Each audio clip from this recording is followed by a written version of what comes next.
जय हिंद दोस्तों, आपका बहुत बहुत स्वागत है आज की एक और नई वीडियो में। आज की इस वीडियो में हम बात करने वाले हैं BEGS 183 यानी राइटिंग एंड स्टडी स्किल्स का जो आपका एग्ज़ाम है 7 अप्रैल का, उसके बारे में डिस्कस करने वाले हैं।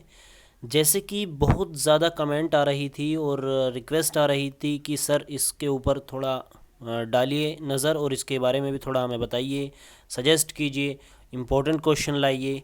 तो उन बच्चों के लिए थोड़ा सा मैंने कोशिश की है कि मैं आपको थोड़ा एक ओवरव्यू और थोड़ी सी इसके बारे में जानकारी दे दूं। जैसे कि मैंने इससे पहले BHIC 134 के बारे में वीडियो बनाई थी, जिसका हमने फर्स्ट क्वेश्चन कंप्लीट करा है और उसका हम कंप्लीट प्रिपरेशन करने वाले हैं। तो उस वीडियो में भी मैंने जिक्र छेड़ा था इसका कि इस सब्जेक्ट के बारे में ज़्यादा मुझे नॉलेज नहीं है। हाँ, ये बेसिक इंग्लिश है तो थोड़ा मेरी इंग्लिश अच्छी है, इस वजह से मैं फिर सोचने लगा कि इसमें थोड़ा हमें बनानी चाहिए, क्योंकि कमेंट काफ़ी ज़्यादा आ रही थी। ठीक है, कमेंट ज़्यादा आ रही थी और बार बार रिक्वेस्ट आने के कारण ऑन डिमांड ये वीडियो बनाई जा रही है।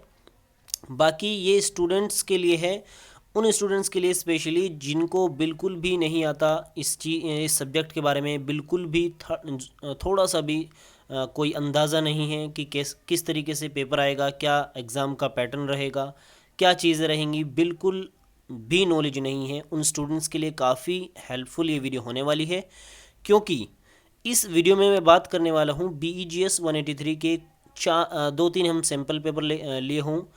तो इसके ऊपर हम डिस्कस करेंगे। 2-3 मेरे पास सैम्पल पेपर हैं, इसको डिस्कस करते हुए साथ ही मैं कुछ टिप्स एंड ट्रिक्स बताऊंगा किस तरीके से आपको इसको कवर कर लेना है। ठीक है, क्योंकि एग्ज़ाम टाइम है देखिए, और इंग्लिश का ये लेंथी पेपर है, ग्रामर पर पूरा टिका हुआ, ग्रामर पर आधारित पूरा क्वेश्चन है, आपका पूरा एग्ज़ाम है, पूरा सिलेबस है। ठीक है, अगर आपको ग्रामर अच्छे से नहीं आती तो आपको थोड़ी कठिनाई आने वाली है इसको करने में। बाकी नहीं भी अभी अभी तक आती तो मैं कुछ ऐसी चीज़ें आपको बताने वाला हूँ जिससे आप इसको अच्छे से कवर कर पाओगे और पासिंग मार्क्स आप अच्छे से ला सकते हो। ठीक है, तो ऐसी वीडियो मैं सोच रहा था बनाने के लिए और अब बना रहा हूँ, क्योंकि स्टूडेंट्स काफ़ी रिक्वेस्ट कर रहे थे। चलिए देख लेते हैं इस वीडियो में, इसके बारे में थोड़ा सा ओवरव्यू देने वाला हूँ मैं आपको कि एग्ज़ाम पैटर्न एक तो क्या होगा। देखो, इस वीडियो को देखने के बाद आपके मन में क्या चीज़ें आ जाएंगी, यानी क्या अंडरस्टैंडिंग आप चीज़ें समझ सकते हो। ठीक है, पहली चीज़ जो है, आप एक तो एग्ज़ाम के बारे में देख सकोगे कि किस तरीके से आपका एग्ज़ाम आएगा, ये जो क्वेश्चन पेपर है क्या उसका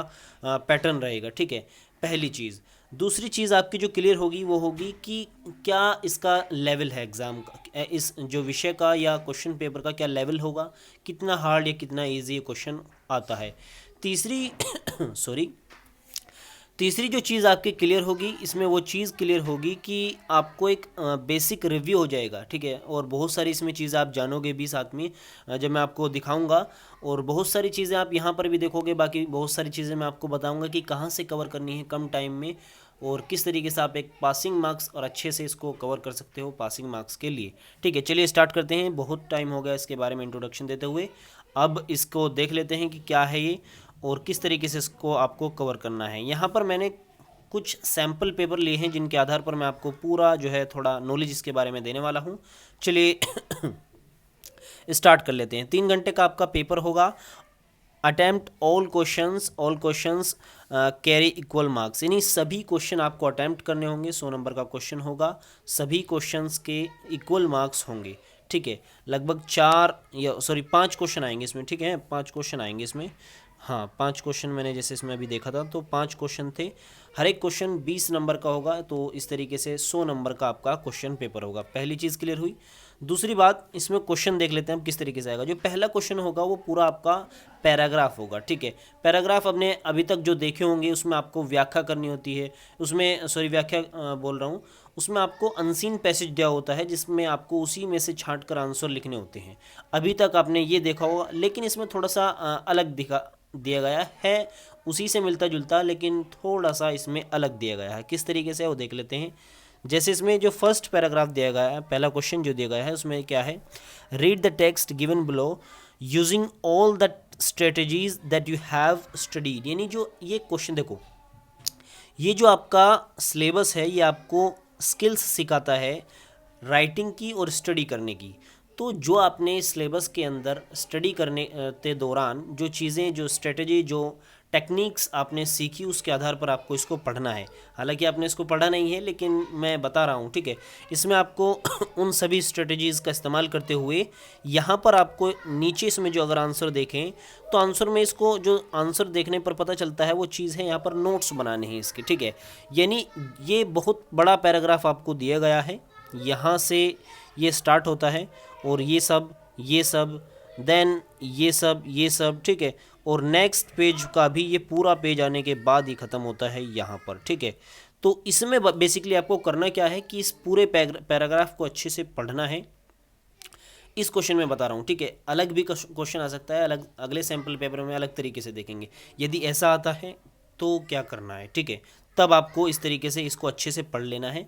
उसके बाद आपको एक जो है सॉरी, आपको इसमें करना क्या है कि नोट्स बनाने हैं इसमें, ठीक है। यहाँ पर जो एनोटेशन दिया गया है, यानी कि आपको व्याख्या बताई गई है इसमें, तो इसमें व्याख्या दी गई है, यानी जो अगर हम इसको पढ़कर देखें कि किस चीज़ के बारे में है टॉपिक, तो ये टॉपिक है बेसिकली, मैंने इसको अभी थोड़ी देर पहले पढ़ा था। तो सेक्स रेशियो या वुमेन के ऊपर ज़्यादा इसमें चीज़ें बताई गई हैं कि वुमेन की क्या स्थिति है इंडिया के अंदर, या जो वुमेन का बढ़ता रेशियो या घटता रेशियो है, सेक्स रेशियो, तो वो क्यों घट रहा है, क्या वजह है उसकी। बाकी स्त्री के बारे में काफ़ी चीज़ें इसमें बताई गई हैं, जैसे कि भारत में जो बेटी बचाओ बेटी पढ़ाओ का जो अभियान चला गया तो उसके बारे में डिस्कस किया गया है। तो ये सभी इसमें चीज़ें हैं। तो आपको करना क्या है, देखिए अब मैं आपको बताता हूँ इसमें करना क्या है। अगर इस तरीके से क्वेश्चन आ जाता है, आपको करना इतना है कि अगर इस तरीके का क्वेश्चन आ जाए उसको पढ़ना है। देन मैं आपसे ये पूरी उम्मीद रखता हूँ कि आप ग्रेजुएशन में हैं तो इंग्लिश आपको इतनी आती होगी, आप इसको पढ़कर समझ सकते होगे क्या लिखा हुआ है।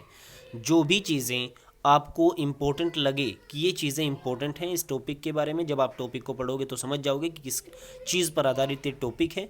देन आपको उसके पढ़ने के बाद जो चीज़ें इंपॉर्टेंट लगें उनको आपको इस तरीके से लिख लेना है, ठीक है। ये सभी इंपॉर्टेंट चीज़ें इसमें बताई गई हैं। हालांकि इसमें हेडिंग वगैरह नीचे दी गई है, ठीक है। टेकिंग इन इन्वेंट्रीज़, यानी किस तरीके से उनमें डेवलप करने में क्या क्या एक्शन लेने चाहिए, तो ये सारी चीज़ें। बाकी अदर इसमें टॉपिक लिए गए हैं। बाकी जो स्टूडेंट थोड़ी अच्छी इंग्लिश जानते हैं वो इस तरीके से कर सकते हैं। ये मैं उन स्टूडेंट्स के लिए बता रहा हूँ जिन्हें कुछ भी नहीं आता और थोड़ा बहुत इंग्लिश बस पढ़कर समझ लेते हैं।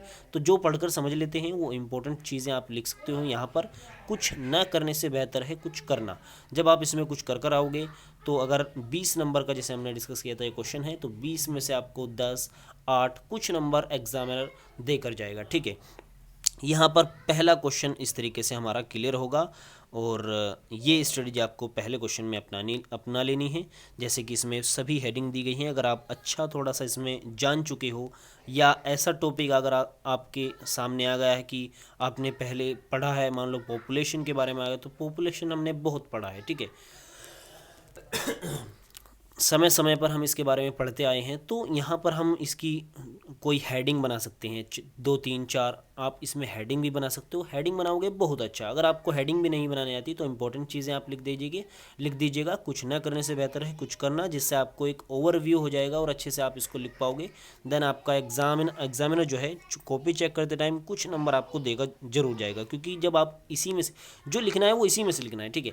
जो भी लिखना है वो इसी में से लिखना है। बस आपको उसको एक्सट्रैक्ट कर टॉपिक को पूरा पढ़कर जो नोट्स बनाने का तरीका होता है, इंपॉर्टेंट चीज़ें जो नोट डाउन करनी होती हैं वो चीज़ें लिखनी है।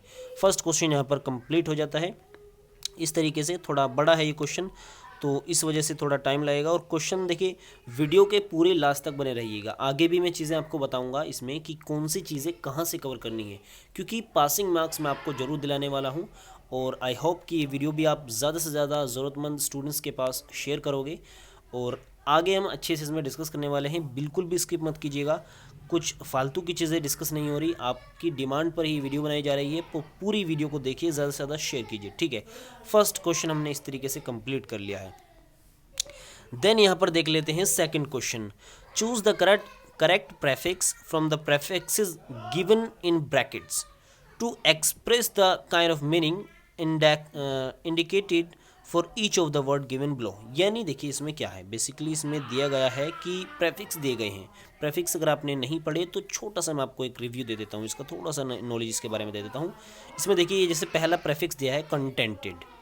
इसको आपको ये जो बीच में ब्रैकेट में चीज़ें दी गई हैं, शब्द दिए गए हैं कुछ, इनका इस्तेमाल करते हुए इसकी मीनिंग बदल सॉरी, इनका इस्तेमाल करते हुए इन्हें आपको इनका इस्तेमाल करते हुए इस जो शब्द के स्टार्टिंग में लिख देना है। स्टार्टिंग में लिखने के बाद इसका मीनिंग बदल जाएगा। यानी आपने बहुत सी बार देखा होगा एबल लिखा हुआ, देखा है। अगर हम इसका नेगेटिव बनाना चाहें तो यू एन अगर लगाएं हम तो अनेबल हो जाएगा, ठीक है। एबल का मतलब होता है सक्षम, योग्य। अनेबल का मतलब होता है अयोग्य, असक्षम, ठीक है। तो इससे आई होप कि इतना अच्छा एग्जाम्पल आपको कहीं और देखने को मिले। ये एकदम से अच्छा एग्जाम्पल सामने आया जिसका आप अच्छे से इसको मीनिंग समझ सकते हो, ठीक है। तो इस तरीके से ये जो शब्द बीच में दिए गए हैं इनका इस्तेमाल करते हुए आपको इसका मतलब बदल लेना है। तो जो मतलब इसमें आगे डायरेक्ट सजेस्ट किया गया है वो बदलना है। जैसे देखिए इसमें कंटेंटेड दिया गया है, तो कंटेंटेड को आपको इन चीज़ों का इस्तेमाल करते हुए किस में बदलना है, नेगेटिव में। तो सॉरी, कंटेंटेड को आप डिसकंटेंटेड कर सकते हो, ठीक है। इसी तरीके से रिप्रेजेंट है, तो यहाँ पर आपको इसको इसमें रॉन्गली वे में इसको बताना है, तो यहाँ पर इसको बदल सकते हो आप मिस रिप्रेजेंटेड, ठीक है, या मिस रिप्रेजेंट। यहाँ पर इसके आंसर भी दिए गए हैं, देखिए discontented, miss represent, miss inform, hyper active. तो जिस तरीके से आपको इसमें बताया गया है कि भाई इनकरेक्ट करना है तो इनकरेक्ट कीजिए, ठीक है, करेक्ट करना है तो करेक्ट कीजिए, साथ ही आपको रॉन्गली करना है तो रॉन्गली कीजिए। एक मिनट, पेन ले लेता हूँ मैं, ठीक है। रॉन्गली करना है तो रॉन्गली कीजिए, एक्सट्रीमली करना है तो एक्सट्रीमली करिए। जैसे एक्टिव है तो इसको एक्सट्रीम करना है, यानी एक एक्टिव का अगर बताया जाए तो ज़्यादा एक्टिव चीज़ें होती हैं, तो हाइपर एक्टिव यहाँ पर आप इसको लगा सकते हो। या जैसे कि पूरा इसी में देखा है, बताओ, इसमें आपको कुछ भी अलग से नहीं करना, बस आपको थोड़ा सा इस्तेमाल करना है आपके माइंड का। और सॉरी, ये क्वेश्चन भी आपका झट से हो जाएगा, थोड़ी सी मेहनत इसमें करनी होगी, थोड़ा सा आपको सोचना होगा। अब बात आती है उन स्टूडेंट्स की जो कुछ भी नहीं जानते इसके बारे में। तो बहुत सी बार आपने देखो वो सारे वर्ड सुने हुए हैं, एक्टिव सुना हुआ है, इन्फॉर्म सुना हुआ है, ठीक है, कंफर्टेबल सुना हुआ है, बहुत सी बार आएगा कंफर्टेबल, ठीक है, जैसे मैं दिखाया है। तो अनकंफर्टेबल आपने सुना होगा नहीं सुना होगा, कंफर्ट, एक मिनट, ठीक है। यहाँ पर देखिए अनकंफर्टेबल आपने जब सुना होगा तो जो इसमें कंफर्टेबल दिया गया है और यहाँ पर इसमें बताया गया है कि इसे नेगेटिव में बदलिए। तो अनकंफर्टेबल आपने सुना है, नहीं सुना, यहाँ पर अनकंफर्टेबल अगर आप लगाओगे यूएन तो अनकंफर्टेबल हो जाएगा। डिसकंफर्टेबल आपने सुना है कहीं, या नॉन कंफर्टेबल सुना है, ज़्यादा नहीं सुना होगा, कहीं कहीं शायद मैंने सुना होगा, लेकिन अनकंफर्टेबल हमने बहुत सी बार सुना है, तो इसका आप इस्तेमाल कर सकते हो। इस तरीके से अंदाज़ा लगा सकते हो, बाकी एंड टाइम में और कर ही क्या सकते हैं। तो उन स्टूडेंट्स के लिए एक तरीके से थोड़ा सा एक ट्रिक हो सकती है कि इस तरीके से वो इसको कवर कर सकते हैं। सेकंड क्वेश्चन यहाँ पर हमारा कंप्लीट होता है। थर्ड क्वेश्चन की तरफ बढ़ते हैं। Use the punctuation eight appropriate places in the following passage. देखिए पंचुएशन, जिन स्टूडेंट्स को अभी बिल्कुल भी पंचुएशन का पी नहीं पता उनके लिए मैं आपके लिए बता रहा हूँ। पंचुएशन बेसिकली होता क्या है, जब हम अपनी जैसे मैं चीज़ें आपको बता रहा हूँ, अब मैं कोई भी चीज़ें आपको बता रहा हूँ तो मैं हाव भाव, जो मेरा हाव भाव है बताने का, तो आप उससे समझ रहे हो कि किस वे में मैं चीज़ों को कह रहा हूँ या बोल रहा हूँ, ठीक है। लेकिन इंग्लिश में अगर कोई चीज़ बोलनी हो तो उसको आप कैसे बोलोगे, ठीक है। उस चीज़ को दिखाने के लिए इंग्लिश में कुछ वर्ड्स, कुछ शाइन होते हैं, उनका इस्तेमाल होता है। जैसे क्वेश्चन वर्ड हुआ, ठीक है, फुल स्टॉप हुआ, इस तरीके का आपने देखा होगा, इस तरीके का देखा होगा, ठीक है।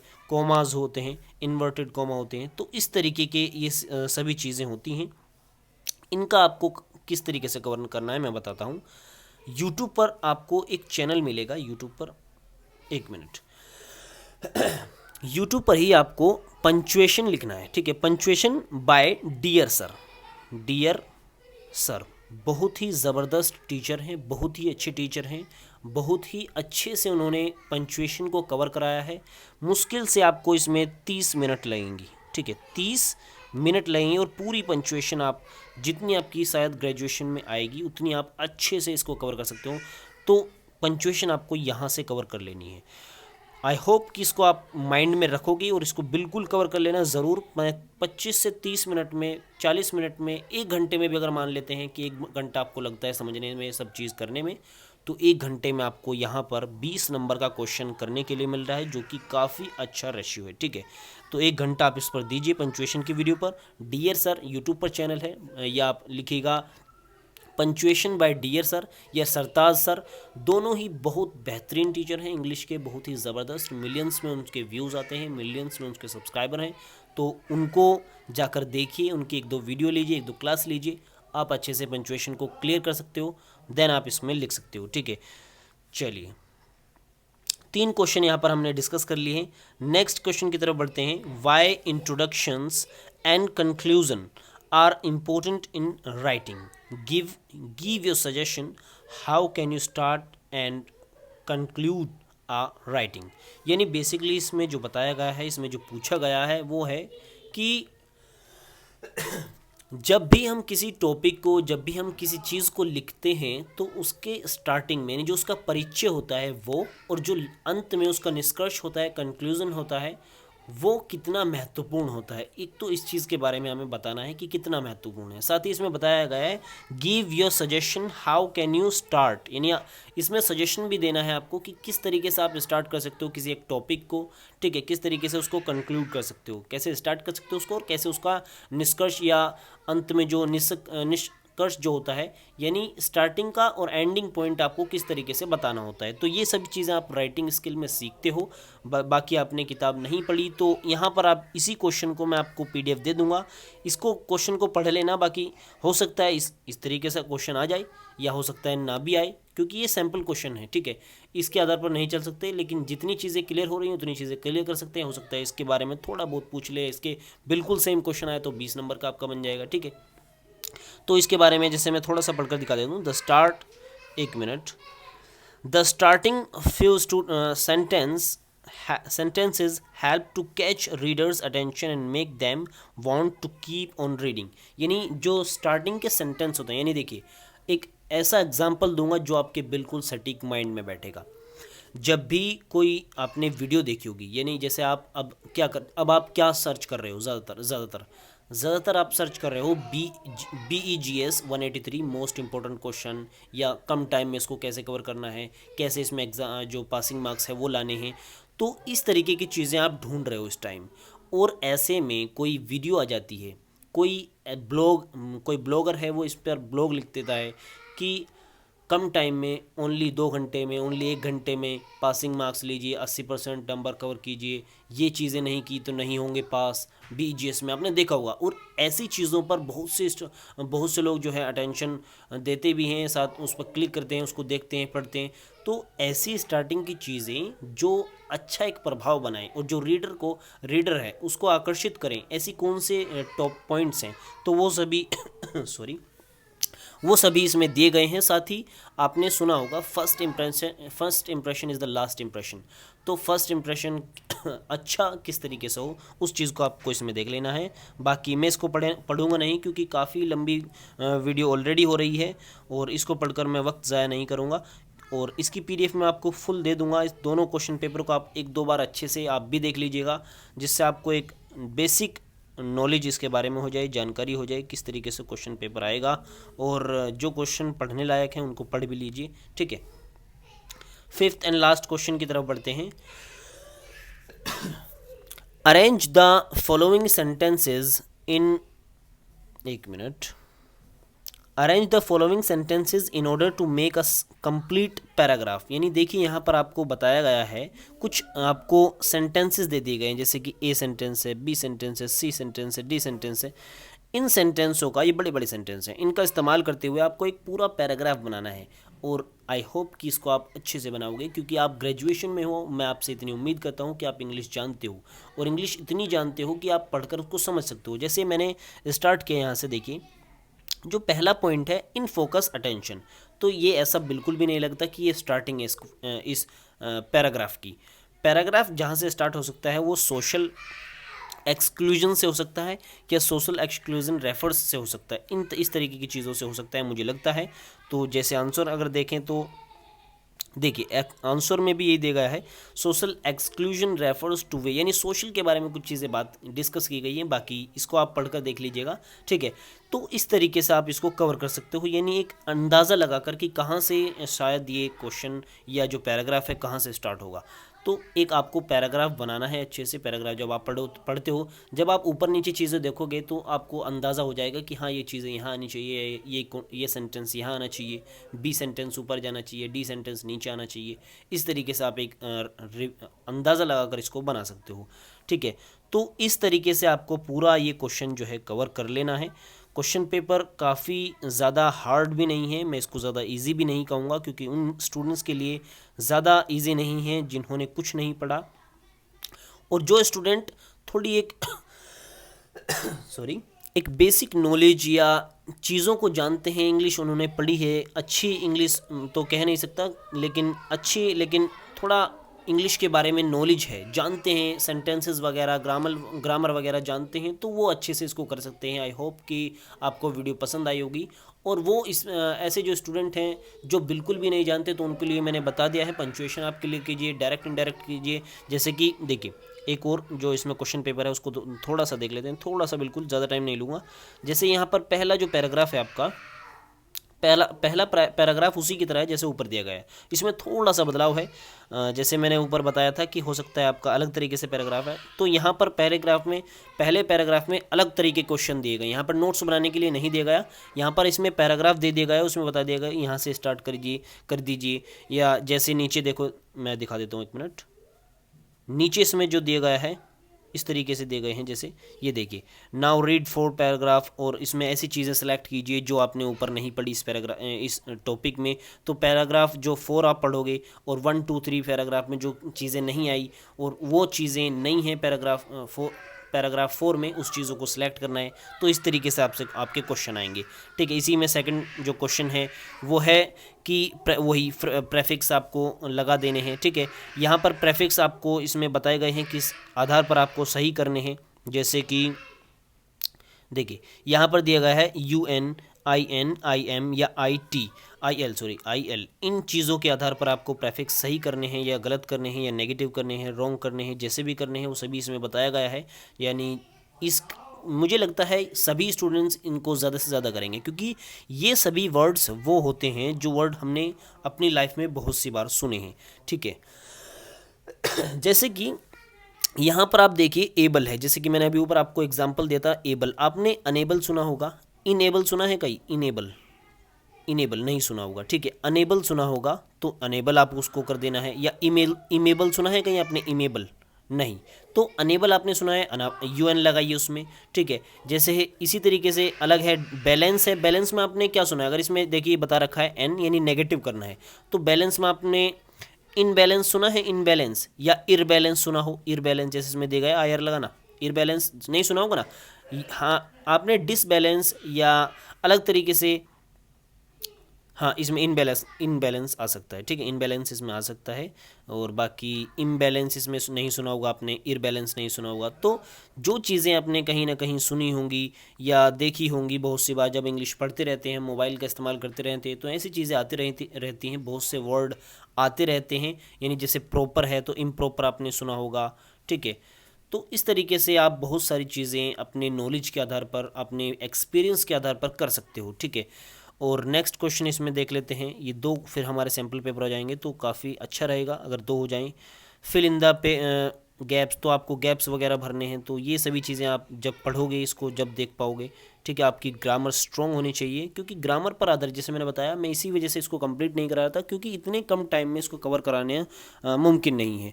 क्योंकि इसमें पूरे सिलेबस में आपको एक स्किल आपके अंदर पैदा की जाती है, एक डेवलप की जाती है स्किल लिखने की, पढ़ने की, और इतने कम टाइम में वो सभी चीज़ें, वो सभी जो है एडवाइस, वो सभी सजेशंस, वो सभी चीज़ें आपको नहीं पढ़ाई जा सकती, ठीक है। चलिए, यहाँ पर अगर ये तो पूरा आपका मुझे लगता है बुक मैटर है, बुक से पढ़ा गया है।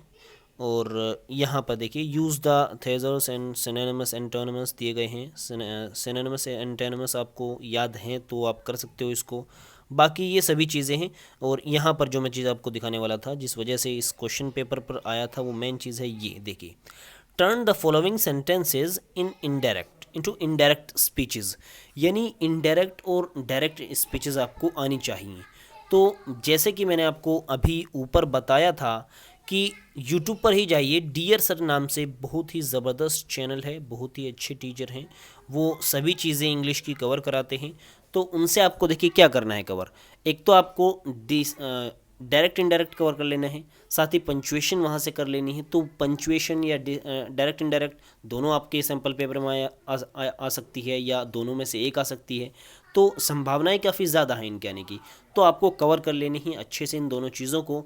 बाकी और आप थोड़ा सा इसमें मैं आपको ये पूरी PDF मुहैया करा दूंगा, आपको अवेलेबल करा दूंगा। आप टेलीग्राम चैनल से जुड़े हुए हैं, व्हाट्सएप से जुड़े हुए हैं, हमारे व्हाट्सएप ग्रुप जो टेलीग्राम पर दिया गया है वहाँ से जुड़े हुए हैं, तो वहाँ से आपको इस आसानी से मिल जाएगी। वहाँ पर अगर नहीं जुड़े तो ज्वाइन कर लीजिए, नीचे डिस्क्रिप्शन में लिंक दिया गया टेलीग्राम का, व्हाट्सएप का, वहाँ पर जाइए ज्वाइन कीजिए। टेलीग्राम पर मैंने व्हाट्सएप का लिंक दिया गया, पहले टेलीग्राम पर जाइए। टेलीग्राम अगर ज्वाइन करना है तो टेलीग्राम कीजिए, वरना टेलीग्राम पर ही व्हाट्सएप का लिंक है, वहाँ से व्हाट्सएप ग्रुप लिंक ज्वाइन कर सकते हो आप। तो वहाँ पर आप मटेरियल आपको ये मिल जाएगा। तीनों क्वेश्चन पेपर जो हैं उनको पढ़िए। आई होप कि आपको वीडियो पसंद आई होगी और काफ़ी हद तक आपके जो क्लियर हैं वो डाउट हैं वो क्लियर होंगे, ठीक है। तो इस तरीके से आपका क्वेश्चन पेपर आएगा, इस तरीके से आपको चीज़ों को कवर करना होगा। बाकी एंड टाइम पे इससे ज़्यादा कुछ नहीं हो सकता, और जितना हो सकता है इसको अच्छे से पढ़िए, ज़्यादा से ज़्यादा कोशिश कीजिए कि डायरेक्ट इनडायरेक्ट पंचुएशन इस तरह की चीज़ें आपकी क्लियर हों, और एक अच्छे माइंडसेट लेकर एग्ज़ाम देने जाइए। आप अच्छे से इसको कवर करोगे। आई होप कि आप अच्छा कर आओ इसमें, और कम से कम जो स्टूडेंट्स बिल्कुल भी नहीं जानते तो पासिंग मार्क्स ज़रूर कर आएँ। तो मिलते हैं अगली वीडियो में, तब तक के लिए गुड बाय। जैसे कि आपको सभी को पता है BHIC 134 की जो सीरीज़ है वो कंप्लीट हम करेंगे, और कंप्लीट उसमें प्रिपरेशन करेंगे। जुड़े रहिए हमारे साथ। चलिए मिलते हैं अगली वीडियो में BHIC 134 की वीडियो में, और ये वीडियो यहीं पर ख़त्म होती है। Good bye.